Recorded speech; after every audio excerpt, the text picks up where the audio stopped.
Oh, hey guys, this might be one of my most notorious videos.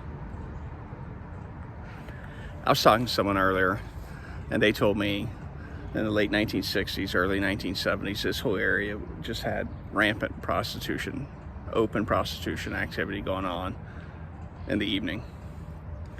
It was the kind of place you would take a naive young person to just expose them to city life, things that they weren't ready to see. You know, this area right here was a pretty big vice district. Back behind me where the library stands now was the Ritz Theater. And when you talk about the Ritz Theater, by the late 1960s, early 1970s, it was showing pornographic films. The funny thing about that is that it was 50% owned by Cyrus Vance Sr. Cyrus Vance Sr.'s adoptive father, first cousin, was John W. Davis, who was the Democratic nominee for president in 1924. Cyrus Vance Sr. served high positions within the Kennedy administration, Lyndon Baines Johnson administration, and shortly after this theater was sold to the library, he became Secretary of State under Jimmy Carter. As far as I know, he's the only person in Clarksburg to ever be knighted. He was knighted by Queen Elizabeth for activities in diplomacy. I've made other videos about him. Cyrus Vance Jr., his son, recently retired as prosecutor, New York State prosecutor for Manhattan, New York City. It's funny that that guy owned 50% of a pornography theater. The Waldo Hotel behind me was a more reputable business, but it did have a couple nightclubs. Even after the hotel stopped being a hotel, it had lounges. It also had Prohibition-era tunnels running under the street into a set of 3 buildings known as the Manhattan Building. Evans Hotel had the Strand Pool Hall, the Brunswick Pool Room, and on Traders Avenue in the rear of one of those buildings was a gay bar. Whatever kind of action you were looking for, you could come down to this area and find it around 1970, give or take. Now, I mentioned earlier Famiglia Vagabonda, Black Hand organization operating in the north central region of West Virginia. News reports from that era talk about a cache of dynamite found on the corner right here, left allegedly by the Black Hand, that could have detonated and killed hundreds of people and leveled a large part of downtown Clarksburg. I find that to be kind of sensational. I don't think any kind of organized crime, Black Hand organization would have any kind of profit motive in killing hundreds of innocent people. It just seems like maybe drumming up some bias against Italians or something like that, maybe selling newspapers.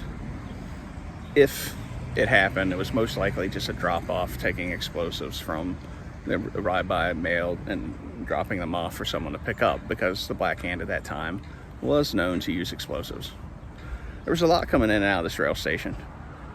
Allegedly, I've heard from reliable sources that Al Capone had visited. He would never leave his rail car, allegedly. He had a private car that would pull up to a siding, and he would come check on his businesses, such as bootlegging, gambling, prostitution. He would get visits from some ladies there. I assume that's true. My grandfather DeBar told me that he was growing up as a boy in Upshur County, near a little bit south of Sago, that he would be paid to watch moonshine that shiners would leave along the train tracks to be picked up, taken to Grafton, eventually Clarksburg, and distributed. He was also the kind of guy that would pull a leg.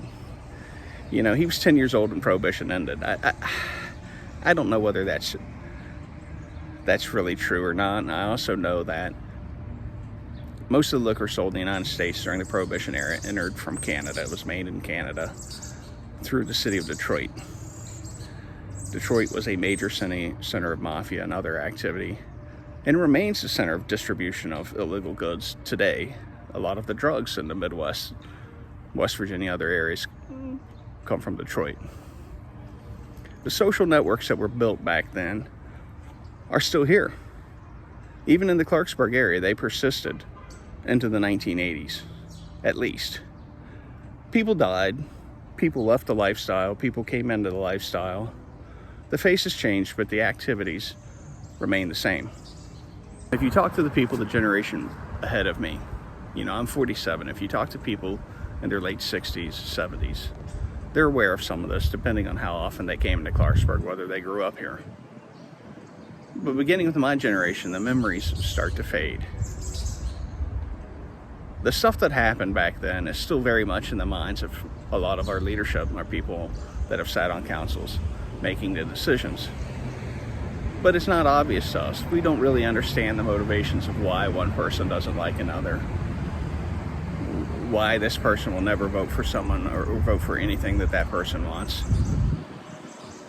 Some of those secrets lie in the past, so they're hidden, and they may be uncomfortable with some people because you're talking about their friend or their family member, their ancestor being involved in crime. It's unfortunate because we're losing our history. I was a religious person. I was the kind of person, I don't condone organized crime, but it's part of us and it's part of who we are. It's something to understand. It's part of America. It's part of Clarksburg. I mentioned the Black Hand here earlier, allegedly going to level downtown Clarksburg. If they had that plan, they didn't succeed. But right now, today, and in the last 2-3 decades, our leaders have managed to level downtown Clarksburg. All of those buildings are gone. They weren't in the original plan for Jackson Square. They were just tacked on. The Ritz is no longer there. It was demolished for a library. And even the attempt to put a marker there commemorating the Ritz has supposedly received some kickbacks, saying we don't want to talk about that place. And there's been an ongoing effort to demolish this hotel beyond saving, they say, or that they don't like it for whatever reason. For who the people are associated with it, I don't know. But again, we're losing our history. We're losing things that need to be preserved, or at least a memory thereof. I'll holler at you later.